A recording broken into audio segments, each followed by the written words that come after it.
Tonight on Huckabee, former U.S. Congressman Doug Collins, viral sensation Brenda Gantt, the comedy of Jeremy Nunez, rock and roll legend Mark Farner.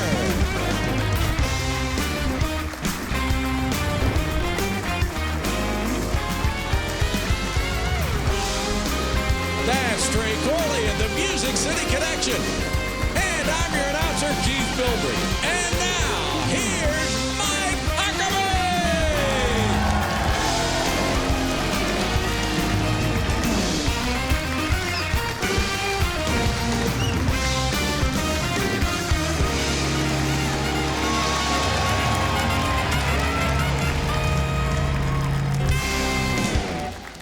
Welcome, everybody. What a great show we have for you tonight. I'm not kidding. It's one of the shows I've been looking forward to for a long time. You're going to see why as you sit and watch. We've got a terrific studio audience. In fact, a big group of people, a big part of our audience tonight is from my home state of Arkansas. They're here. Wow. Well, I don't think I had to tell you that the death of a family member is traumatic, and it leaves one feeling a deep sense of grief, abandonment, and sadness. I mean, it's hard to talk about it. In the space of 3 weeks, my wife and I lost 2 family members, and I'm just now able to even mention it. The family members were our 2 dogs, Sonic and Toby. Now, if you're not a dog lover, it may be really hard for you to relate to the depth of grief felt by the death of a canine. But these dogs weren't just pets to us. They really were part of our family. Sonic, our Shih Tzu, was 15 and a half years old and died unexpectedly in his sleep the first week of March. Toby, our Cavalier King Charles Spaniel, was 14, and he was already experiencing some serious health issues. He had never been separated from Sonic since the day that we had got him as a puppy. And with Sonic gone, he was visibly lost and lonely. He died 3.5 weeks later. And for the first time since 1983, we don't have a dog as part of the family. Now, our dogs have typically outlived their breed. We had an English setter for 15 years, a wonderful black lab for 15 years, who was with us when Sonic and Toby came into our house and was there until he died in 2012. I've long said, and I mean this, I wouldn't want to live in a world without dogs. I mean, they make us better people just to be around them. They ask for so little, but they give so much. Their loyalty is only bested by God Himself, who loves us unconditionally. You know, a dog's unconditional love is probably the closest thing on earth that we're ever going to experience to God loving us without any regards to what He's getting in return. In fact, someone once said that if you want to know just how much your dog loves you, lock your dog and your wife in the trunk of your car, leave them there for a couple of hours, open the trunk and see which one is glad to see you. I bet you can guess. My dogs have always made me laugh. It's not that they know how to tell jokes or even do tricks. While my lab was a great hunting dog, quite frankly, Sonic and Toby never did anything really useful. They didn't retrieve the paper. They were horrible as watchdogs. They would be more likely to lick a burglar than to bite him. I mean, they never performed a single chore. And they didn't provide so much as a dime to cover their bills for food, toys, treats, and medical expenses. But I never resented one penny I spent on them, because I can't even calculate just how much pleasure and joy they brought to my life. They never read or cared about the nasty comments that people posted about me on social media. They never thought I made a bad speech, and they didn't care if I burned a meal or forgot to take out the trash. No matter the time of day or night, they jumped up and ran to me when I came home from a trip, and they acted like they were really glad I was home. When I was governor, the standing joke among my staff was that if there was such a thing as reincarnation, they all hoped to come back as my dog. When I've been asked if I think dogs will be in heaven, my answer is always the same. I'm certain dogs are going to make it. It's people I'm not so sure of. I even have a T-shirt that says, I love my dogs and maybe 3 other people. Well, there are actually more than 3, but you get the point. I find myself coming home and looking for the dogs to come running, only to be reminded by the silence that they're no longer there. I got to tell you, I miss them immensely. In an ugly world where there's so much division and hate and meanness and anger, and where politics causes so many people to express the most vile and evil utterances, I've always found refuge and a simple joy being with our dogs. None of the dogs I've ever had can be replaced, but I will for sure welcome another dog to the family after some time to heal from the hurt of losing these 2. I usually use this portion of the show, I understand, and I talk about the big issues of the day. But tonight, I wanted to talk about something really important. So the lesser important issues of politics and the news of the day, well, it'll just have to wait for another time.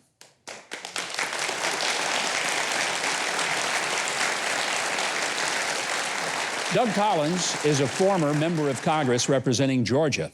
He is an attorney, as well as a pastor and a chaplain in the Air Force Reserve, serving as a lieutenant colonel. Now, I don't think I have to tell you, Georgia's been a flashpoint in recent weeks as Governor Brian Kemp has signed into law a new voting bill intended to strengthen election integrity. But like most things these days, it's been called a racist attack on voting rights by people like Stacey Abrams. Here to bring some sanity from the Peach State, please welcome a dear friend, former Congressman Doug Collins.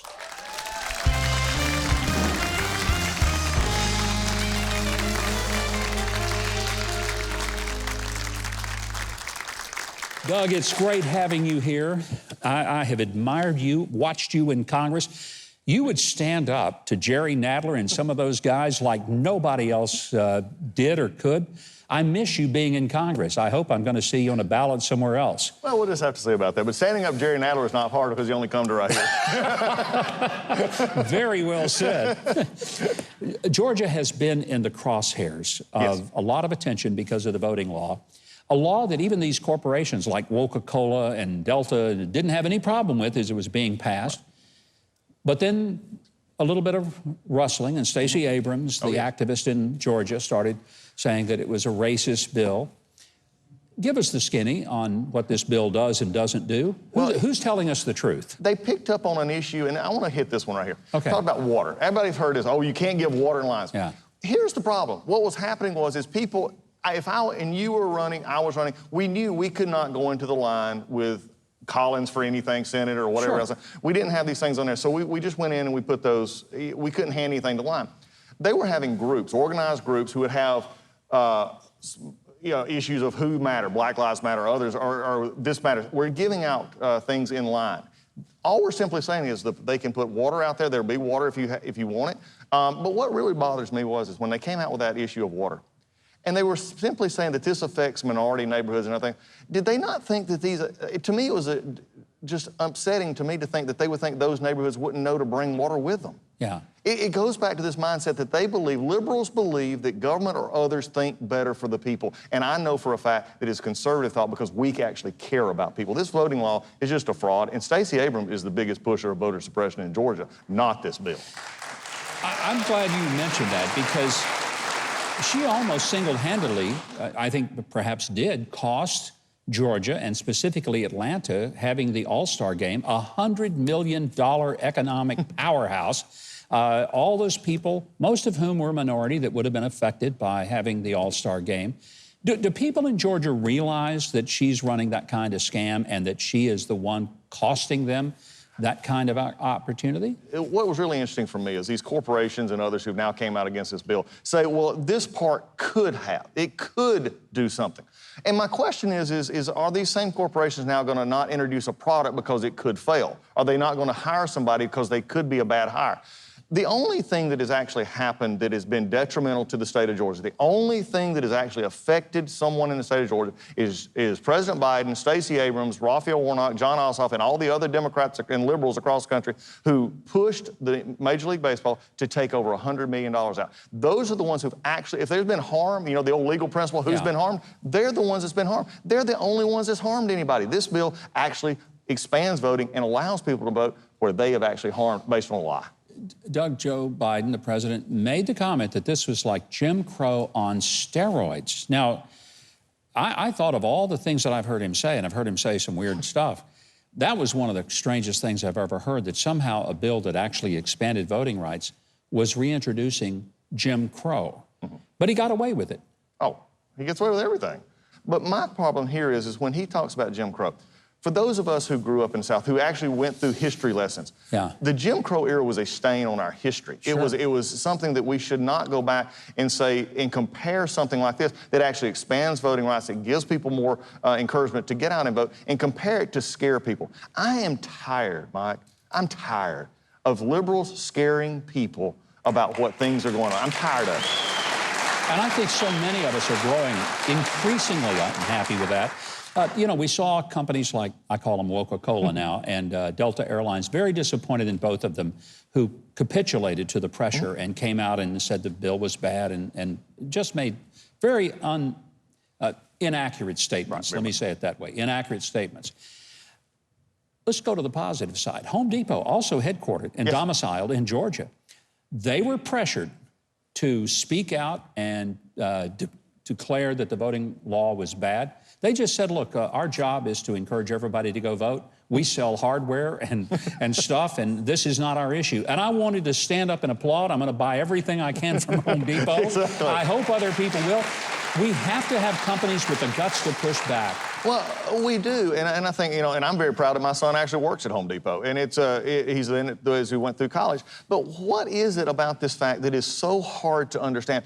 There's a lot of things that they could have picked on that you could have spun a different way. It could have been, this is just a bill that they cannot point to anything that actually deters voting, stops voting, or makes voting less safe for somebody to vote, or less apt to fraud. Those are the kind of things that really you got to look at. And this vote, you know, it's just been amazing. The lie, I'm going to just call it the other way, the lies that's been told about this bill. You were in Congress and fought the good fight. Will we be able to get Congress back in the hands of Republicans and take the gavel from Nancy Pelosi in 2022? Seriously, are you optimistic that the American people are seeing the power grabs that are going on? We as conservatives have got to stop using bumper sticker answers. We have got to stop giving the easy answer saying, well, it's just the left or it's just the media. We've got to get back and actually engage in this discussion. Joe Biden's presidential agenda is going to give us plenty to work on. Nancy Pelosi gives us plenty to work on. And we can explain that. But what we've got to do is actually, number one, get out people to vote. We've got to go tell them why conservative principles matter. It's not simply enough anymore to say, well, I'm a Republican or I'm conservative. People will turn you off. We've got to get back to the old faith traditions of going and witnessing. We just got to go share and say, look, it's conservatives who actually believe in you. And when you look at somebody and you tell them this is not a policy, this is about you, how you can help your family and do those kind of, that's how we win votes. Can we do it? Yes. Is it going to require work? Yes. We can't depend on how bad they are. And I've already seen it. I've seen some of the conservative commentary. Well, the left is just so bad, we're just going to win it in a landslide. No, we're not, unless we actually go do the work. I'm so glad you said that. Congressman, you are spot on when it comes to that. It's going to take a little more. I want to say thanks so much to Doug Collins for being with us. You can follow him, and I hope you will, on Twitter at Rep. Doug Collins. And you can listen to Doug on the radio if you're in the Atlanta area on WMLB 1690. Now, Keith Bilbrey is standing over there. He has got the big lineup for tonight's fantastic show. He is going to share it with you right now. Yes, I am. Tonight, viral cooking star Brenda Gantt and best-selling author Dr. Everett Piper. It's all coming up on Huckabee.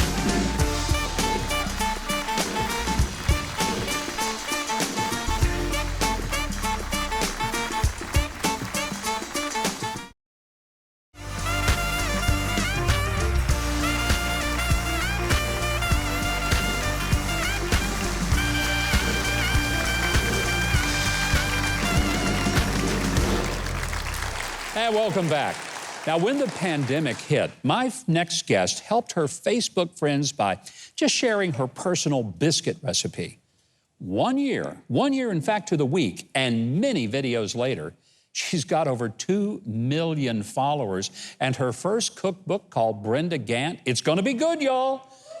Anyway, after seeing her videos for ourselves, we just had to get her here in studio to do a little cooking with us, but that wasn't as simple as you might expect. I'm as nervous as a cat on a hot tin roof today. I'm not an actress. When Brenda Gantt started her cooking page on social media, she never dreamed she would become an overnight viral sensation. Fried dumplings.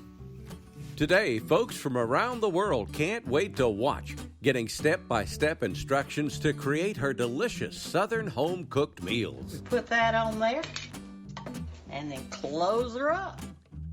And you just never know what she'll be cooking up next. It's gonna be good, y'all. Bye-bye. All right, fresh from Andalusia, Alabama, and her first plane ride ever. Would you please welcome America's favorite grandmother, Brenda Gantt. Yes. Brenda, you brought your fan club with you out here. Listen, y'all are wonderful. Thank you for being here. I am so excited. I don't know what to do. This is wonderful. You know, we thought you were kidding when you told us you had never been on an airplane before till we flew you here to do the show. Yep, and I was great. Now, the question is, are you going to be able to fly home? Yes, yes. Are you going to have to send for your things in Nashville? I wasn't sure. Well, Nashville sure is nice. I may just stay a while. There you go. You know, it's hard for me to even begin to get my arms around the fact that a year ago, you put out a little video about making biscuits. Now you've got a best-selling book about to hit the market later. You've got 2 million regular followers, and your biscuit cooking has been seen by 8 million people. That's right. From That's a lot all of over the biscuits. world. That's amazing. From all over the world. So what are you going to show us tonight? We're going to show them how to make a biscuit. Let's do it. All right. And so I'll just tell it to the audience, and I hope the whole world hears it. Y'all, this is so easy. So all we're going to do, I've got my famous biscuit cutter right here, and I've got me some self-rising white lily flour. Now, you got to have the self-rising, okay? All right. And you sift your flour, which I already did, and you make a bird nest in the center of the flour, like that. Yeah. Okay. So then you take your grease and you put about a little bit larger than a chicken egg. Now, everybody knows what a chicken egg looks like, right? I love the measuring. Yeah, it's not like, how many ounces? No, just a chicken egg. Just a chicken egg. You don't need to measure, y'all. Your grandmothers did it this way. You put it in there and you get your container of whole buttermilk. All right. Okay. Yes, thank you. All right, I'll let you pour that in there. Oh, it's going to trust me how on the much? butter. All right, I'll tell you. You'll tell me, okay. Just maybe a cup or so. Keep going, keep going. All right. That's good. Do it till it feels good. There you go. A little bit more, just for good measure. Yeah, there you go. You take your hand, you squish. Y'all know that's a word? Yeah, that's a Sure.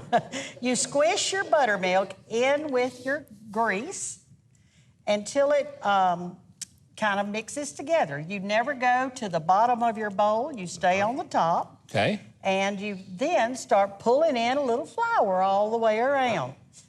And I'm pulling it in. Now, we're going to let these guys cut these biscuits, y'all, in just a minute. But I'm pulling flour in continually, all right? Look at that. And I'm making them up. Now, You think she's done this before? Once or and twice. listen, and you people out there in America, the way to a man's heart is through his stomach.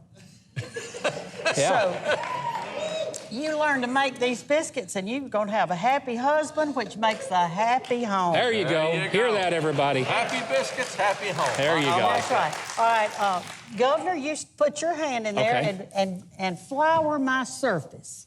Flour your surface like that? No, this is the surface. Oh, you want this over here. There you go. Got it. Okay. Oh, y'all. Sort of, kind of. Governors have a lot to learn, don't they?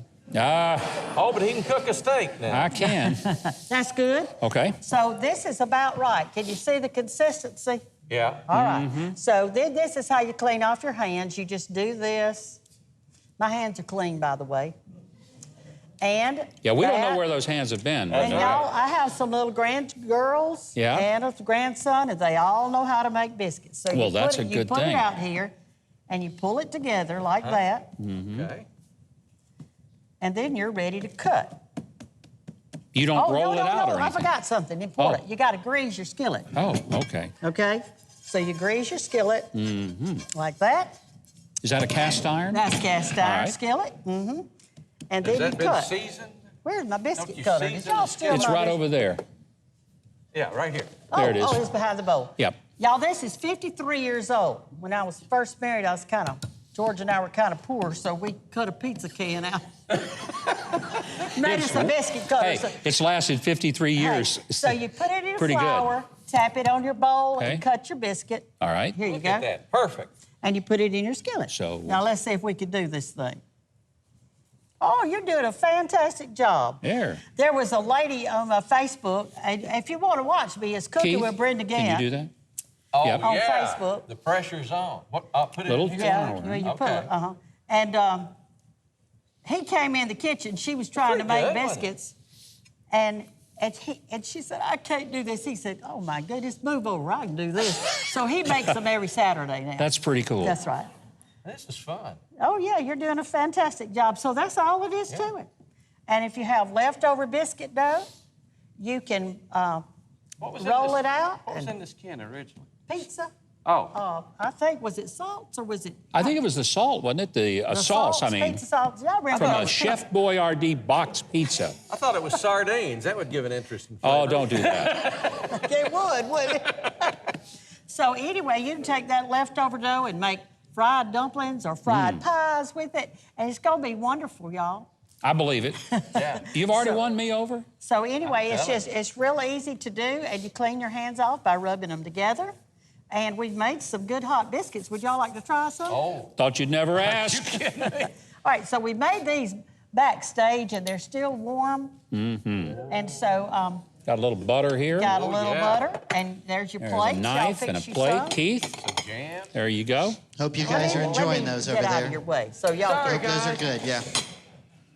Appreciate Trey, I'm that. sorry there's not going to be enough for you. Yeah. I And don't you think know, so. Go ahead. biscuits aren't just a breakfast food. You know, when you're having fried chicken or some good pork chops, I mean, you can have this, and I hope y'all know how to make gravy. Oh, yeah. Oh, Well, yeah. now, if Up they here- don't, you up can here teach in them, right? Nashville. And want my some- daughter, she loves tomato gravy. Y'all ever had that? Oh, yeah. What about chocolate gravy? You ever had I was that? telling you earlier. have I used to chocolate go to gravy? school every morning on chocolate gravy. I can't decide. I think the first one I'm going to eat without jelly. And you know, you could make a syrup hole biscuit. That was an old-timey way. It's good, isn't it? No, that's fantastic. Yeah, Just a real biscuit. I had chocolate gravy going to school. Now I got diabetes. I don't think it has anything to do And, with it. and, you know, and one of my Facebook followers said, "Brenda, how do you Southern women stay so little and eat all that biscuits and gravy?" And I said, "Well, we never sit down." There you go. There you go. There you go. What is that thing you say in Arkansas? There's a lot of things we say in Arkansas. Yeah, Oh, This is fantastic. Thank you so much. Man. So we want all America to learn how to make biscuits, and I mean, from the East Coast to the North, everywhere. We want everybody to be able to make a homemade biscuit. Brenda, I can't tell you how much we love having you. And in Thank you. fact, what I want to do is get you to promise that you will come back again and we'll do some more cooking. That sounds wonderful. We'll We make love some you. fried And pies. America loves you and the world loves you. Meat and vegetables next time. Oh, these biscuits are good. Too bad you can't have one, but you can if you learn how to do it like Brenda does. Keith, while I do some serious biscuit eating, why don't you put your biscuit down and tell the viewers how they can get more of Brenda's great cooking and Southern wisdom. If I have to. Yes, you can pre-order your copy of Brenda Gantt. It's gonna be good, y'all, right now at BrendaGanttBook.com. You can also check her out on cooking videos on Facebook.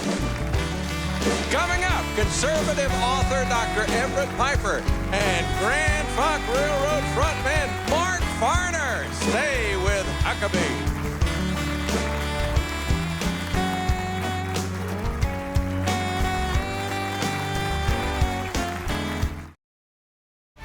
Go to MikeHuckabee.com and sign up for his free newsletter and follow @GovMikeHuckabee on Twitter.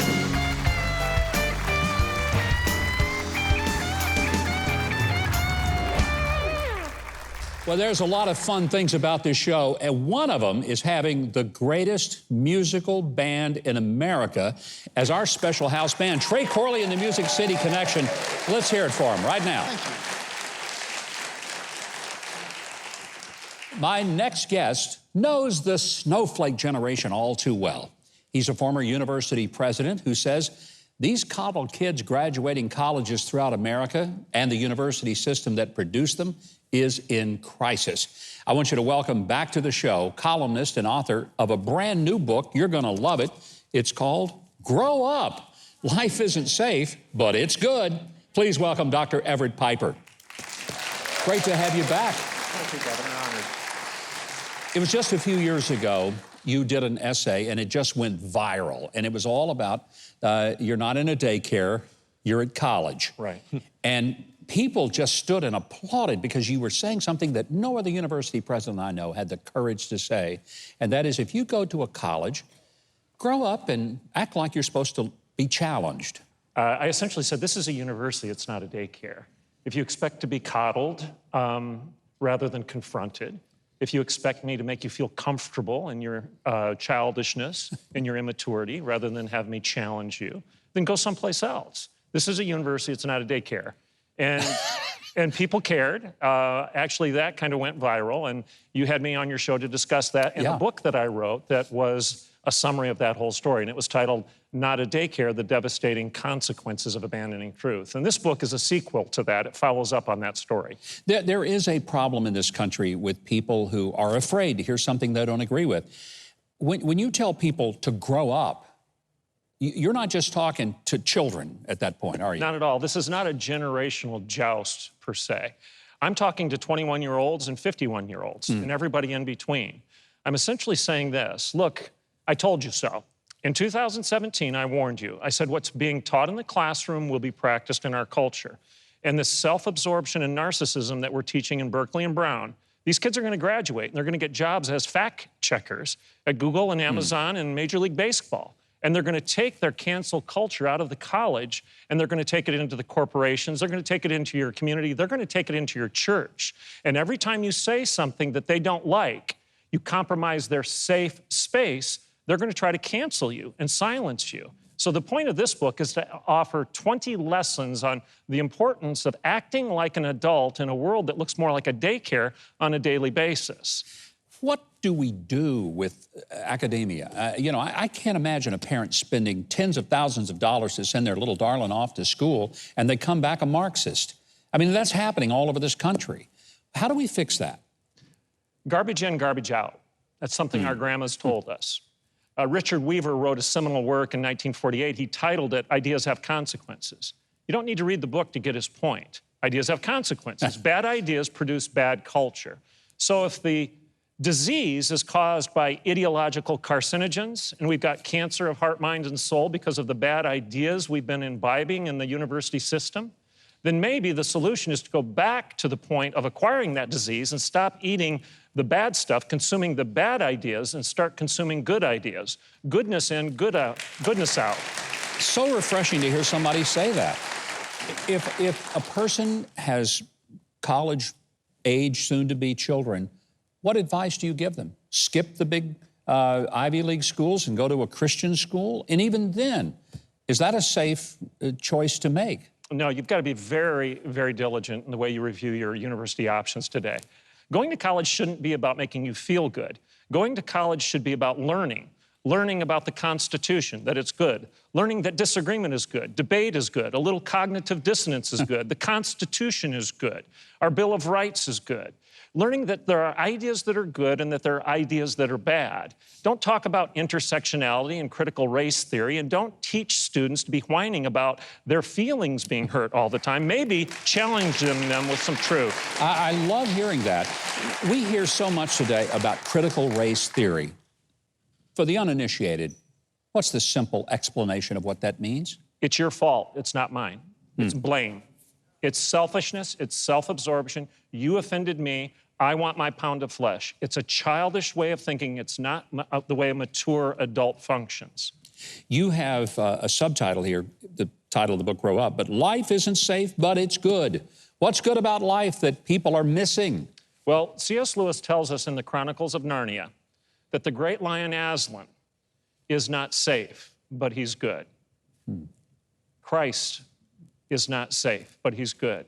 Let's paraphrase that even further. The great lion of the ivory tower isn't safe, but it's good. The great lion of education isn't safe, but it's good. The great lion of the Constitution, the great lion of human freedom, of liberty is not safe, but it's good. Life isn't supposed to be about feeling safe. It's about goodness. There's a huge difference between safety and goodness, and I'd much prefer the second, goodness, rather than being safe. Is there hope in Everett Piper's heart that this country is gonna see a turnaround? I trust the words of Christ. He said that the gates of hell will not prevail against his church. There may be a bump or two in the road between here and there, but I believe Jesus is who he claims to be, the Son of God, the Word made flesh and dwelling among us, the King of Kings, the Lord of Lords, the Lion of Judah, the Lamb of God. I believe that his promises can be refreshing to hear. And I so appreciate that you recognize the ultimate answer is a spiritual one, not a political one. It is a fantastic book. Get it for yourself. Get it for somebody that you think might need to be challenged intellectually about some of the nonsense of the day. Dr. Everett Piper's book, and we're so glad to have him back with us. Now, for our audience, you can buy his new book called Grow Up right now, and you can keep up with him in real time on social media, as I do. I follow his Twitter account. You'll want to as well. And you can also check out his website. Our very own quite grown-up announcer, Keith Bilbrey, is now going to tell you why you ought to stick around for the rest of the show. Well, next, small-town mayor and stand-up comedian Jeremy Nunez. Then, legendary rock and roll musician Mark Farner. More Huckabee is on the way.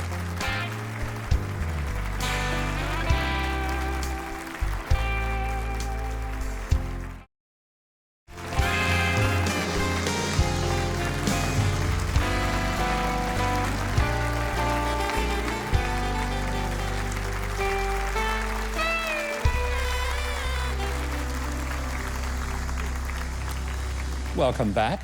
Our next guest has been featured on Last Comic Standing, his own Amazon Prime and Dry Bar comedy specials, ESPN Radio, his podcast called Dynamite Drop-In, and a whole lot more.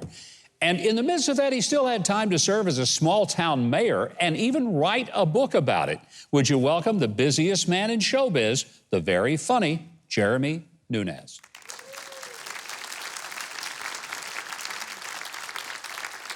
Yeah, thank you. So, yeah, I just wrapped up my time as mayor, and I guess I did an all right job. I actually won an award for being one of Illinois' most ethical mayors. So, oh, thank you. Yeah. I like some of you aren't impressed. You're like, yeah, it's probably not that hard in Illinois. But it was largely because I issued a fine to my parents. And I remember my dad calling me when he found out. He's like, Jeremy, why did I get this fine in the mail? I was like, well, your grass is too high. You have to mow your grass. He goes, Jeremy, you mow our grass. I said, well, you should have called me sooner. Because now you owe the town $300 and me $50 for mowing your grass. But the thing is, I never wanted to be mayor. I ran for office as a joke. I got my name on the ballot as comedian Jeremy Nunez, and my campaign slogan was, put a real joker in office.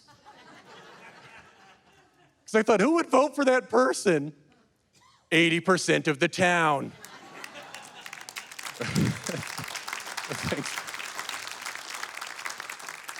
And what a weird job. I had to review people's resumes that wanted to work for the town.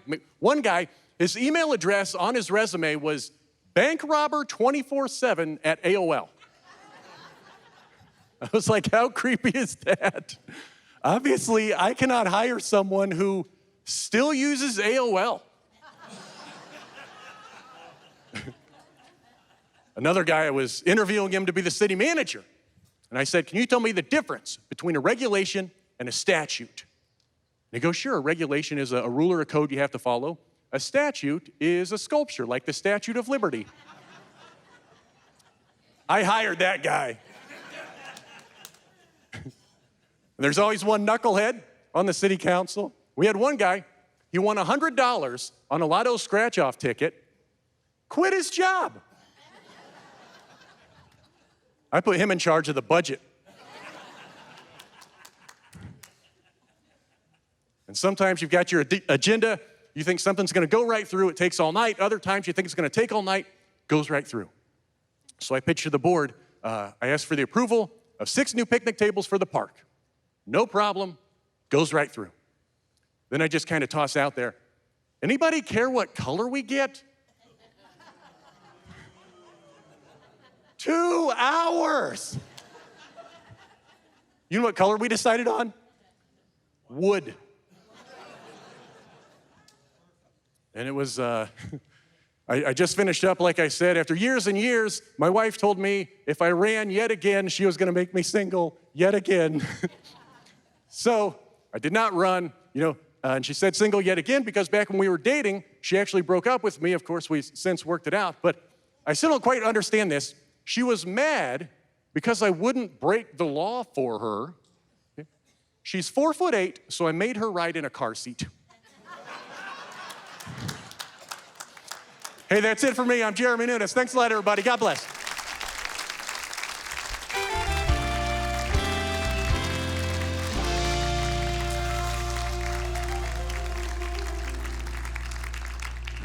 I think I got a lot more out of that than most people, because having been in government, I totally get what you were talking about. And a lot of that, it's too true to be that funny. I know. People don't believe it. And by the way, I appreciate you shaking hands. Too many people are afraid to shake hands anymore, but... Can I have some of that? Yeah, thank you so much. Sir. Yeah. I don't know where you've been, Jeremy. I really don't. Thank you. So let's talk about a year of lockdown. What has that been like for you?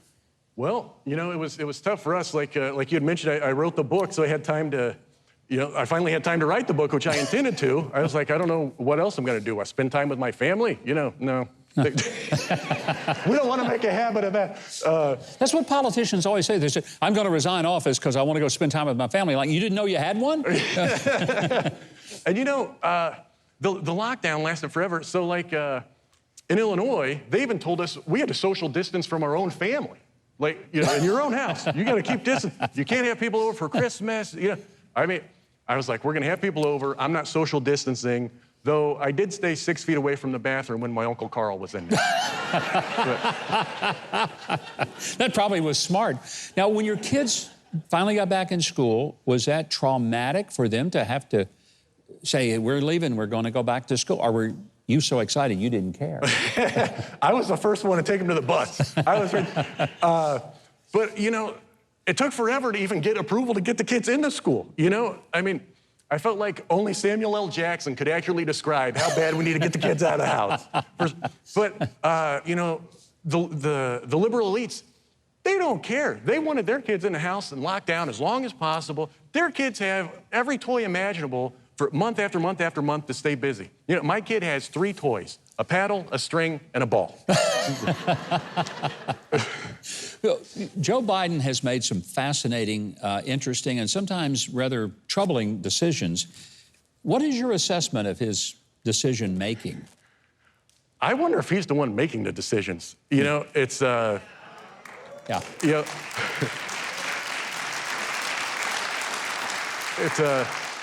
It makes you wonder, and I hate to poke fun at the guy, but my biggest fear is he's going to hit the red button thinking he's ordering office supplies. Yeah. I think one of his campaign promises was he's going to promote Colin Powell to Dollar General. We got some Biden supporters in the audience with us. They're turning on us. They're turning on us. So before I let you go, what's more fun, doing stand-up comedy or being a mayor of a town? Is there anything close? There's nothing more fun than being the mayor of a town. That's what I thought. Well, it's great having you here, Jeremy. Thank you so much for sharing your comedy. And good luck as mayor. Heck, you may decide to run for governor someday. It's a pretty good gig. You ought to give it a shot. Yeah, and in Illinois, if I stay out of jail, I'm doing pretty good. You would be doing something that most governors of Illinois haven't done in a long time.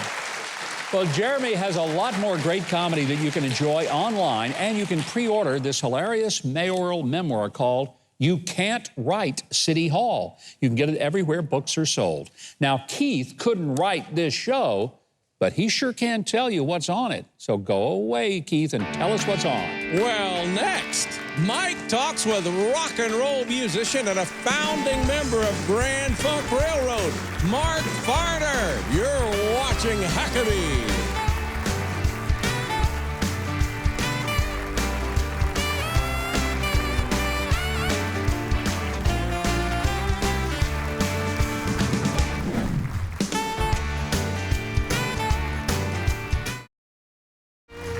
Watch Huckabee next week with award-winning singer Michael W. Smith.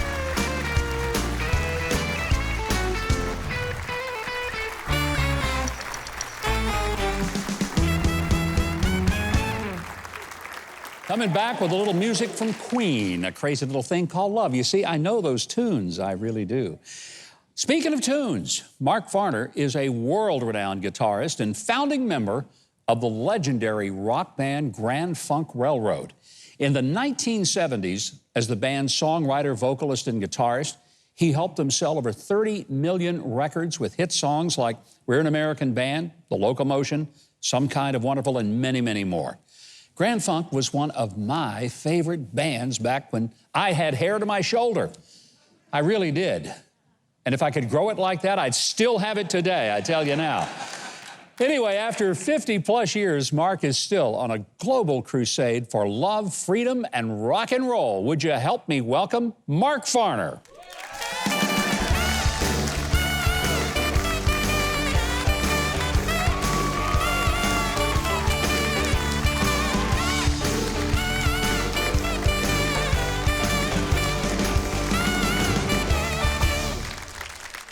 So good to have you back, Mark. Welcome. It is so good to be sucking air in front of you. And you know, there's a lot of people in America, that's about all they've done for the past year. It's been a tough time. But you have been, I mean, one of the things that I want to mention, your project From Chile with Love. You did a huge concert at a time when people just don't get to do concerts, huh? Yeah, that was, you know, kind of a last-minute thing. We had booked a tour down into, from Peru to Brazil, up to Chile. And the promoter in Chile, Carlos Pastin, said, my friend is from Abismo Films. He wants to shoot, got 8 cameras. And he said the magic words. He said, we're going to make you such a deal. Yes. Gonna make you an offer you couldn't refuse, That's huh? right. Well, I'm glad you didn't refuse it, because it's a phenomenal 16 live performances, a bunch of bonus tracks on here. Yeah. You know, I'm amazed. 50 years, you're still rocking and rolling and having fun. Yes, I am. I mean, that's a great legacy. Did you think you would be doing this 50 years later when you guys first started with Grand Funk? There was no such thing as classic rock radio, brother. Yeah. I mean, I didn't know. How was you to know? I mean, we just thought we're just gonna rock until one day, you know, we wake up and, hey, where are we? You know, I read, because I was a big fan. I mean, I really was. That's not just talk. You guys sold out Shea Stadium in less than 72 hours. The Beatles didn't even do that. That's right. I mean, that was a heyday of rock and roll, and you were innovators in a way that most bands just weren't doing. And that was before there was any online ticket sales. Brother, there were people sleeping out on the lawn of Shea Stadium. We got pictures of, you know, the tents and the people. All 55,000 seats had to be bought at that ticket office. It happened in 71 hours. That's incredible. Now, there's something a lot of people may not know about you. You are one of the nation's most ardent supporters of our veterans. Well, thank you. And I don't think a lot of people know Mark Farner loves our veterans. Maybe because your dad was one in World War II. Yeah, tank driver in the 7th Armored Division. And he came home with 4 Bronze Stars, lived through 4 major battles. And my mother was the first woman in the United States to weld on Sherman tanks at Fisher Body in Flint, Michigan. How about that? Yeah. I mean, that's a legacy. Yeah. You know, because of that, you've had some incredible moments, one of which was playing a concert at the Vietnam Memorial Wall, Yes. the veterans themselves told you that your song, I'm Your Captain, Closer to Home, was like their theme song. Yep. And they embraced it as something that spoke to them deeply. That's right. And when Keith King from the Vietnam Veterans of America asked me to come and just bring a acoustic guitar and sing my song, I said, just my song? Yeah, he says that we voted and your song is #1. I said, well, are you going to have a stage and lights and PA? Oh, yeah, we're going to have that. I said, well, what we'll do is we'll put the band in a bus and we will be here and do you an entire show for all the Vietnam veterans, and we'll put Closer to Home on the end. It was 36 degrees that day. We was warming our hands up on the light bulbs around the dressing room mirror, you know, in this trailer. But when it came down to it, and we played the song, not only our brothers and sisters from America, but our brothers and sisters from Canada were there, our Canadian Vietnam veterans, and the eyes were just running. The tears came rolling, and it was hard to sing the song. You know, it's like trying to sing with a softball stuck in your throat. I can't even begin to imagine.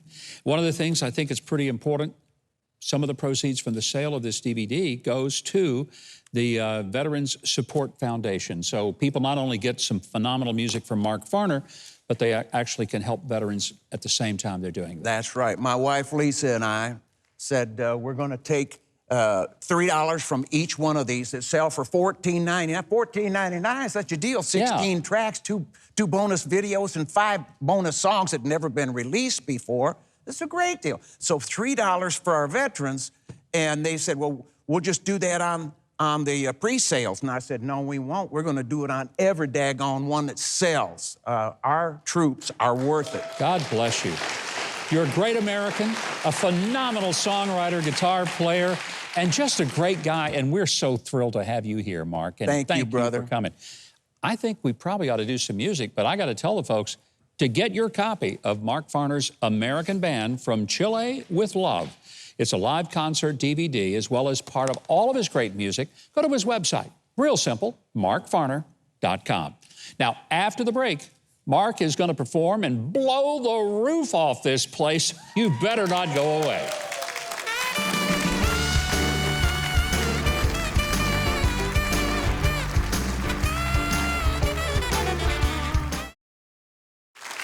After the show, go to Huckabee.tv to watch an online exclusive performance by Mark Farner singing the 1975 summer hit, Bad Time. And now, here to perform with Trey Corley and the Music City Connection with Mike sitting in on bass is Mark Farner.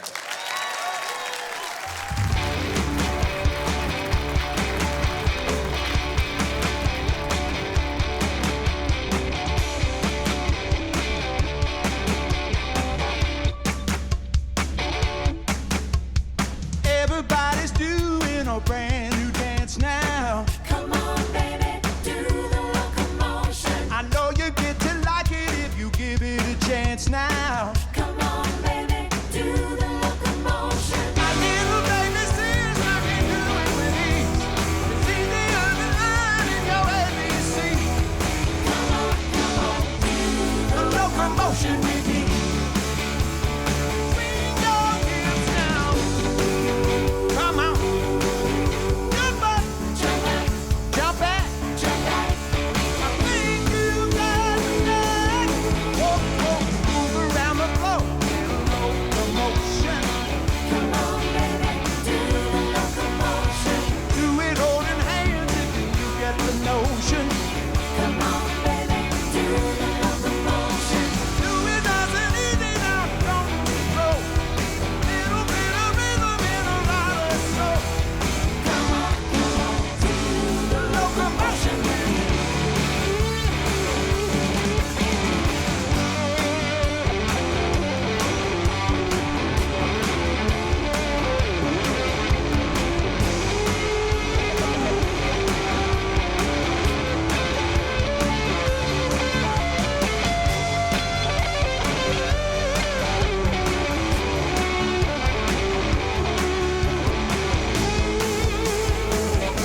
locomotion.